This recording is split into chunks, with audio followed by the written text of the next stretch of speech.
اور محمد صلی اللہ علیہ وآلہ وسلم ایک پیغمبر ہی تو ہیں، ان سے پہلے بھی بہت سے پیغمبر ہو گزرے ہی۔ بھلا اگر یہ مر جائیں یا مارے جائیں تو تم الٹے پاؤں پھر جاؤ گے؟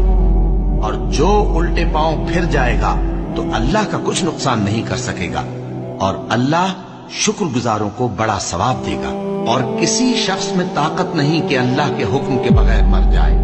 اس نے موت کا وقت مقرر کر کے لکھ رکھا ہے، اور جو شخص دنیا میں اپنے اعمال کا بدلہ چاہے اس کو ہم یہی بدلہ دے دیں گے، اور جو آخرت میں طالب ثواب ہو اس کو وہاں اجر عطا کریں گے،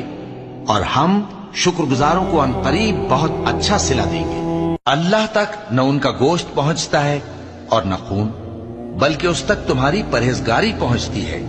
اسی طرح اللہ نے ان کو تمہارے زیر فرمان کر دیا ہے تاکہ اس بات کے بدلے کہ اس نے تم کو ہدایت بخشی ہے اسے بزرگی سے